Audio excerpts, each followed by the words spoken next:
Thank you for joining us. Our guest today is Alexander Wood. Alexander works with me at Laude on all things Web3. In this episode, Alexander and I are going to do a recap of the year so far and how the industry has developed or gone backwards. We will be looking at metaverses, NFTs, and blockchain domains and how they have progressed this year or whether they may have gone back slightly. So without further ado, let's begin. So, Alexander, what for you has been the biggest bit of news from this year so far with regards to blockchain? I think something that, a theme that covers sort of all the different areas of Web3, so kind of blockchain, NFTs, and Metaverse, is that, coming out of 2021 and the first half of 2022, there was an awful lot of optimism. And I think 2023 so far and the second half of 2022 has been the bursting of various different bubbles in each of those three spheres. I mean, I think if you're going to pick one story that's the biggest, I think I guess have to choose the FTX collapse and the fallout from that, which I guess we can go into more detail on. But yeah, if I was to pick one story, that would be the one. Just because I think it exposed to people that aren't particularly involved in Web3 or aren't kind of Web3 diehard fans, just how kind of precarious lots of these crypto exchanges are. And Correct, yeah. if you're not one of, because for those that may not know, Web3 does have a lot of people who support it out of a sense, I think, of kind of ideology rather than practicality. Not to say that they're all wrong or stupid or anything like that, but I think there's certainly there can be a bit of a kind of libertarian streak that runs through it. But when regular Joes read the newspaper and see, the biggest crypto exchanges going down in flames because they don't have enough liquidity, and they've been deceiving people about how much liquidity they have, that really does have quite big effects on the long term kind of prospects of things like crypto. Not that crypto will go away completely, but I think it's quite hard to rebuild the trust in it that existed before these things collapsed. I think one of the things that this has kind of taught us is that regulation is something that will need to be looked at and taken on board if we want to have a mediocre of credibility given to the crypto environment and also the blockchain environment, because without the regulation, as you say, like FTX, there's no regulation determining how they behave and how they take their customers' money and how they utilize their customers' money, which is never a good thing. So I think that was probably the biggest news of this year so far has been that. Another thing, I guess, is the credibility of or the usability of the metaverse.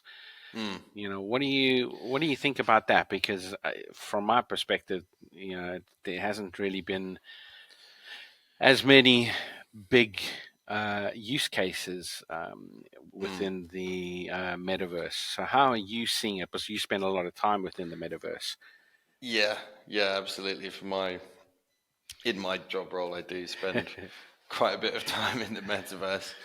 I think there's a number of challenges that the metaverse faces. I think even if you really go back to a kind of conceptual standpoint, it's actually quite hard to explain what the metaverse is to normal people. Yeah.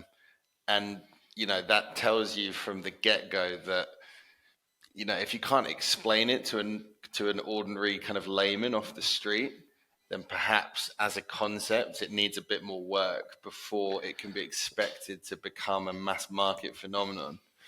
Yeah. Um, Yeah. I mean, even when you Google what is the metaverse, for example, you'll quite often get definitions where they'll sort of cluster various different characteristics together and imply that if you merge enough of these characteristics, that makes a metaverse.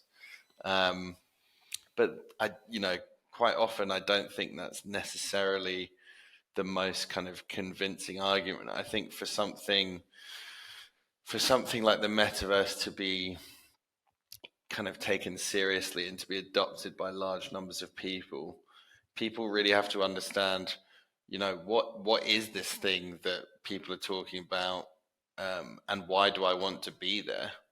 Um, I mean, for those that are maybe less familiar, I think the ambition that metaverse creators or proponents have for the metaverse is that there's a kind of digital world or digital worlds that exist where kind of consumers will choose to spend lots of their time rather than be in the physical world. Um, and at the kind of even more sort of optimistic end of the spectrum, that these worlds will become interoperable. So you'll be able to move seamlessly from one to another. And in reality, um, metaverse worlds, they're very much not interoperable. So, they're walled off into kind of separate microverses, I suppose some people call them. Yeah. Um, and the experiences you find in there kind of are not the kind of experiences that I think would attract, thousands and thousands of people to go in there and stay there. I mean, from lots of the data I've read, lots of people enter a metaverse and then, spend maybe an hour in it max and then leave because the experiences in the metaverse kind of aren't really engaging enough right now for lots of people. Yeah. Um, Yeah. yeah, I just don't think they, when you go in there, you expect, you know, the way it's marketed or the way it's spoken about, you expect it to be like an almost sort of cyberspace sci-fi experience, but actually, Yeah. it's a kind of, you kind of think, oh well, if they're telling me that as a consumer I should be spending less time in the real world and more time in the digital world, I need Mm. the digital world to be extremely cool and fun and a Absolutely. good Yeah. place Yeah. to be and spend time Yeah. because especially after the pandemic, I think people have valued going back to the real world, so to speak, rather than being kind of in isolation because of all the lockdowns and things like that. So I think it is a big ask Mm. to kind of expect consumers to do that. And yeah, at the moment they're just not engaging enough. The content isn't there. And Um, I think one of the bigger issues as well is that there's no indexing of the site. So if you go yeah. on to we'll just use one, Decentraland, and you want to go and find a particular brand, for example, it's virtually impossible unless the brand has given you the actual coordinates of their particular space that they have purchased. Mm, And I think yeah. that's one of the big issues for people, is that how do I actually find what I'm looking for? Because there's no Mm, obvious way for you to do that. And until somebody actually brings up a indexing system or something along those lines, it's going to be very difficult to get, well, most people excited about the concept of a metaverse. mm, Because if you're going to log in and it's a bit of a hit and miss as to whether you're going to find what you're looking for, then that's not where you want to be. You want to go in, like you said, you want to experience that sci-fi experience. So you want to be able to mm, go in, Ready Player style, Ready Player One style, and find what you're looking for. Real quick, real Mm, easy, and then you'll be willing to spend more time in that environment, and you'd probably be more than willing to spend some money in that environment. Whereas now mm. it's a bit too difficult to actually do that. Um, Yeah, it is difficult to find if if you're looking for something specific, unless the person that owns the land in Decentraland chooses to kind of list or just to have a title for mm, what's in that land, then it's just blank. And yeah, I mean, and also another point I think that is maybe overlooked, but even the geography of Decentraland, like it's a completely flat environment. So there's yeah, no, you're not on a hill looking down and able to see what's kind of in the going valleys or on. whatever. You're just in a Yeah, completely flat environment, and of course, because of technical constraints, you can't actually see as far as the eye could see. You can only see as far as the servers and your computer can pop the environment in as you're kind of moving through it. So yes, it is difficult to navigate. So in that sense, because you're kind of walking around and just seeing things kind of pop up yeah, yeah, in your vicinity. Um, which is doesn't compare favorably to lots of modern video games, or even not so modern video games in that yeah, sense feel more immersive than the metaverse. And if one of the key characteristics of what a metaverse is supposed to be is it's supposed to feel like a real place. um, yeah, yeah.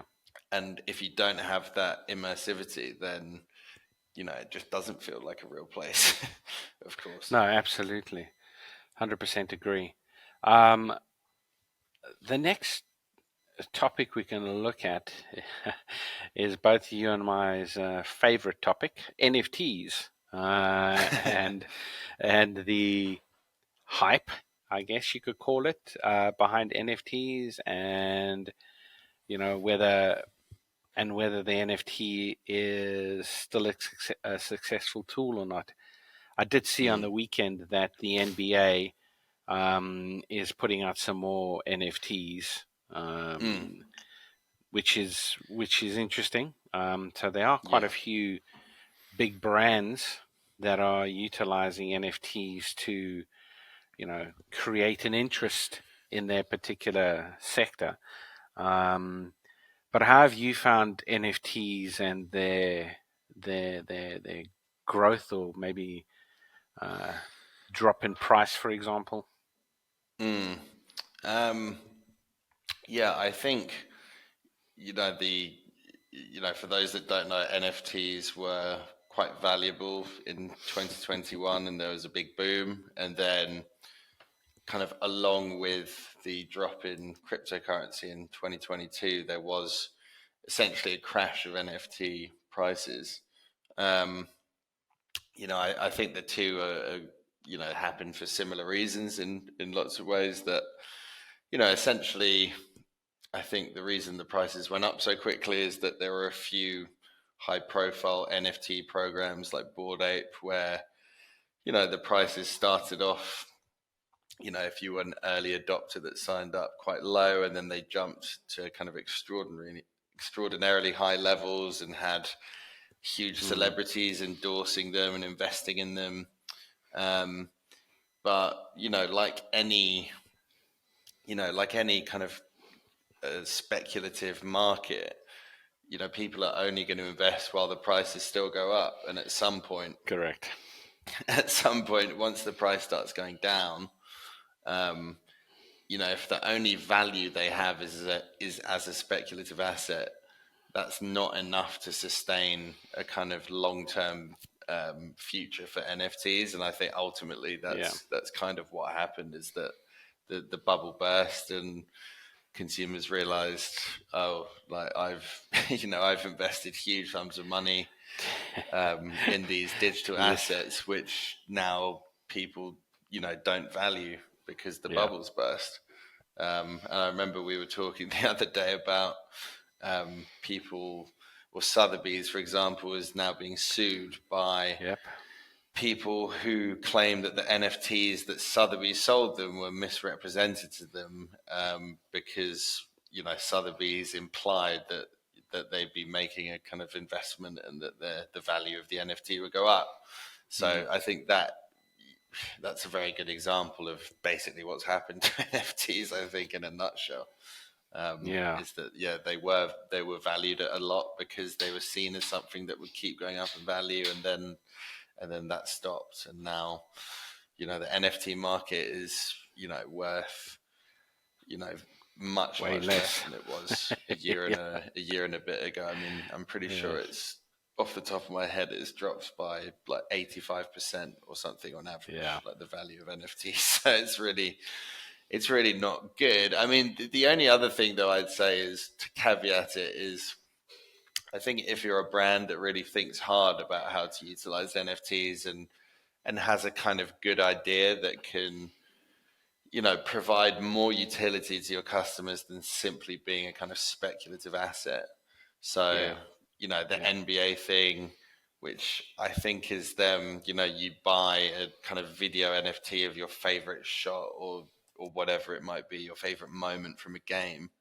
I can see how sports fans would enjoy collecting those sorts of things. Like, I'm a football fan myself. The Premier League, I don't think, has done anything like that. But if it did No. exist, I can imagine people would buy them, as long as they weren't sort of ludicrously expensive. Yeah. Um, and there are some NFT programs, I think, that do try and think a little bit harder about how to appeal to people, rather than just people wanting to create the next big NFT craze. Um, but ultimately those are kind of relatively few and far between. Yeah. Yeah. Um, so yeah, I the future of the NFT market, I think, is certainly going to have to be more sort of well thought out from brand owners' perspective if they're going to succeed. Yeah, absolutely, and not just brand owners. I mean, even those entities. We were at that London conference on Mm, NFTs, where they were talking about NFTs being used within the movie industry to allow yeah. you to get, so if you got an NFT for, let's just use the most popular movie at the moment, Barbie, and Mm, you got an NFT with the Barbie image on it, you could go into a Mattel store and actually convert that NFT into a physical Barbie doll, for example, a mm, limited edition one from the movie. mm, So that's something that's been looked at. And you are right. At the end of the day, I think there's two markets within the NFT sphere. One, the speculatives, so mm, Bored Ape, um, people that copy that, Banksy's, those types of things.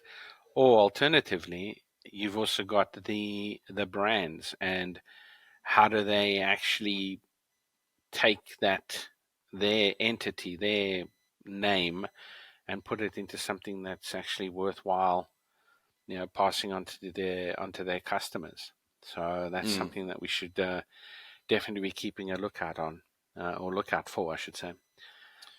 Yeah. Um, the next topic is the one that we both enjoy, which is blockchain domains, and I think I think at the moment the blockchain domain industry is very similar to what happened within the new GTLDs, in that when the new GTLDs came out in 2012, a lot of the brands went through the process of blocking their terms to ensure that they were secure and that nobody else could use them to, do nefarious things. Um, but I think that's now changing, and brands are becoming a little bit more discerning in which ones they actually register in, or Mm, register for that matter. Um, and also, I think brands are starting to talk internally. So it's always the legal team, generally speaking, that is the one that asks for a brand's term to be protected. But I think now the IT departments are coming to the legal team saying, hey, we're thinking about doing X. Can you get us, can we have that term? So brands are starting to protect particular types of terms, so .nft, .x, etc. Just with the potential that going forward, there might actually be some usage of their terms. I don't Yeah. know how you feel about that. Yeah, I think I mean, I think with blockchain domains, especially if we're comparing it to NFTs in the metaverse, comparing it to the other aspects of Web3, blockchain domains certainly seem to be in a more, I'd say, a somewhat more stable and kind of healthy place. Yeah, Um, yeah, I mean, obviously, there is some risk with blockchain domains in that, say if you're an individual or a brand owner and you buy blockchain domains, it is possible that the blockchain company that built the blockchain goes under and it just disappears. But that's not, that can happen. But of course, there are the sort of the big fish where it's pretty unlikely that they're going to just disappear. yeah, correct. There are, the industry is, there are a huge number of kind of very small blockchains that have tried to kind of, I guess, jump on the bandwagon or the gold rush, as it were. Yeah, absolutely. Yeah. And just kind of, they're just creating blockchains for the sole purpose of we're just going to try and sell as many names as we possibly can. But I think it's clear that, with the companies that have emerged as the kind of the bigger fish, that they will survive. And so I think for brand owners and individuals, one can feel pretty secure that, if you buy a blockchain domain that covers your trademark, then, Yep. you'll be able to keep that blockchain domain. And of course, right now it is, 99% of people are doing it defensively just Yep. to stop someone else or another brand from getting it, which, I think is a perfectly valid business strategy. And I suppose in that sense, unlike NFTs or unlike the metaverse, it's kind of clear what brands are getting out of blockchain domains. Yeah. It can be difficult, pitching, oh, here's what you should do in the metaverse, or you should do an NFT program. I think for the vast majority of brands, that's just not really going to bring them kind of much benefit, really. Whereas with blockchain domains, it's it's an obvious, serves the obvious function of protecting their intellectual property, and of course in the future, no one really knows exactly when it will happen, but I'm sure at some point in the future, whether that's 5 or 10 years or maybe even longer, blockchain domains will probably function more like Web2 domains in terms of you'll be able to type it into your browser and, the Yeah. content will be able to be supported. So obviously with that in mind, it does kind of make sense for brands to register them, to kind of prepare for when that day comes. And, you don't want to miss out on buying your blockchain domains when they're really cheap at the beginning, rather than having to acquire them off someone else that may have bought them in the meantime. Yeah, Um, absolutely. yeah. Yeah. So I think, Yeah. well, no, I was just going to sum up and say, I think that's the difference between them and NFTs and the metaverse, is that it's there's a kind of more obvious function for them that Yeah, benefits people that own them. absolutely.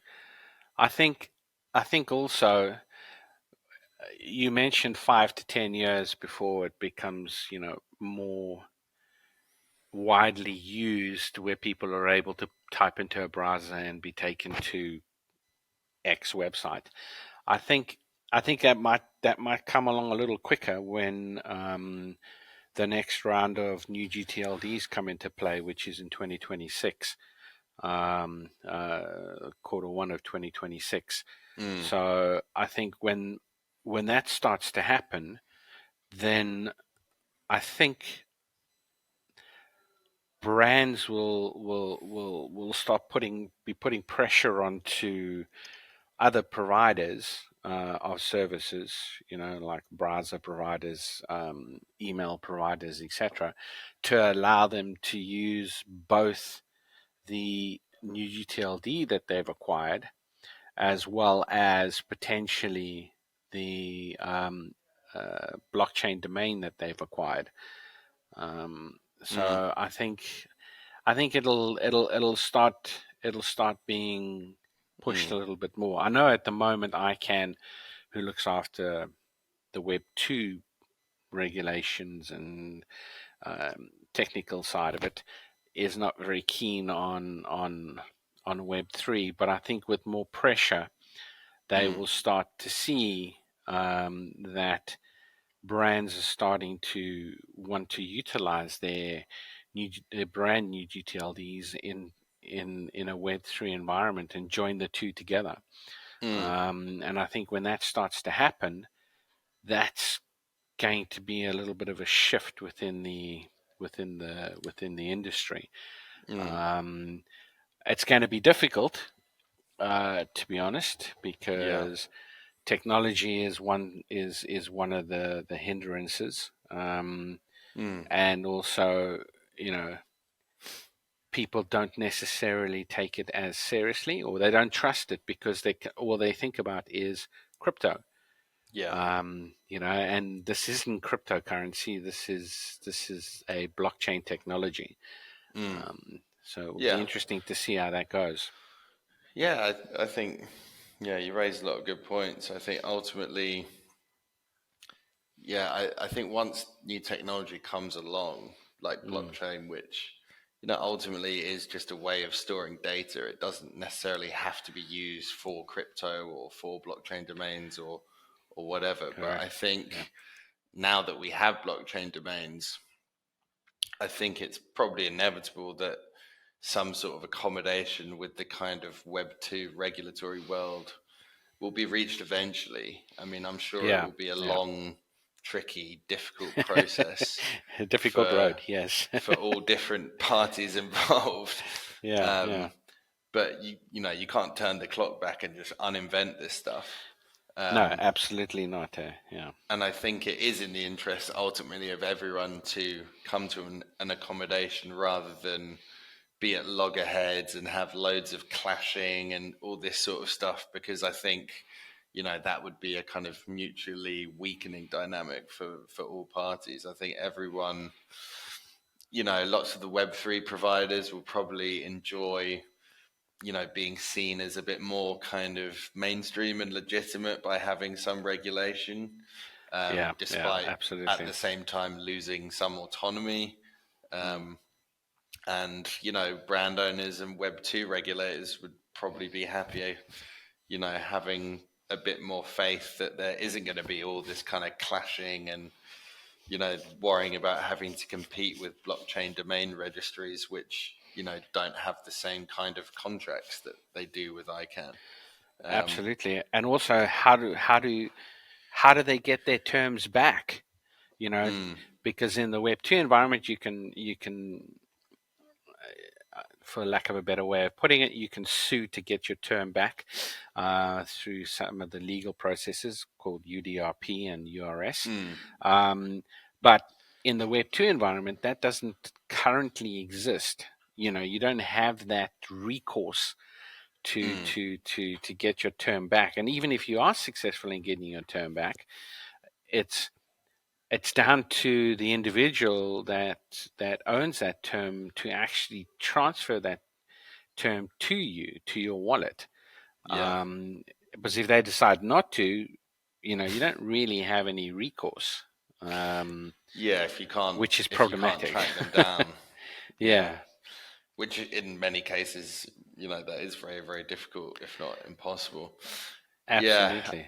Yeah. I mean we were talking to our head of legal on Friday, Heather, who said, the thing that drove the regulation of the internet was trademark law, and Yep. brand owners coming to the US government again and again and saying, we want you to start regulating this stuff because people are stealing our kind of IP online, essentially.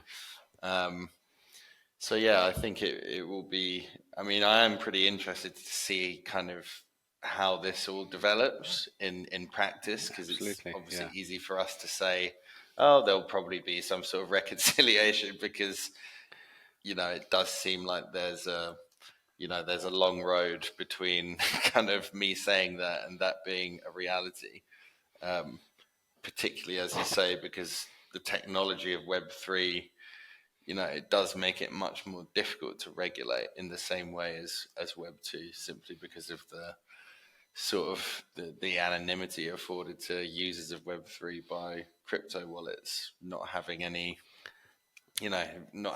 clear way of tracking that to who actually owns it. Correct. Yeah.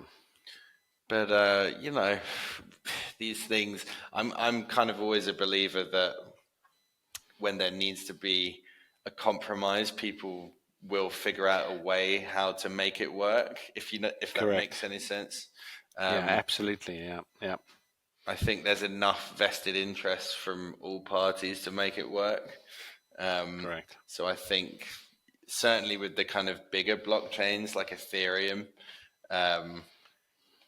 if you look on Ethereum's, on ENS's website, they do, they have big sections. How do you link your Ethereum name to Web2 and make it resolve on the internet? So I think there is a kind of desire to do that. Correct. Absolutely. Yeah. And I think, yeah, that's awesome.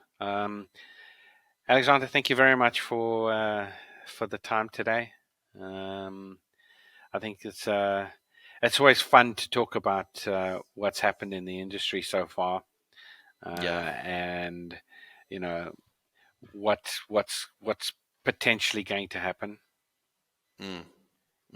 and how do we go forward.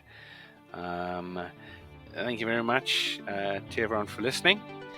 Big thanks to Alexander for answering all our queries and for that very informative discussion we've just had. If you have any additional questions or would like to have a chat with us, please send an email to web3@comlade.com and we'll get back in touch with you. And if you want to hear more interesting discussions on Web3, follow our podcast on Apple Podcasts, Spotify, or YouTube. Thank you very much, everyone. Have a great day.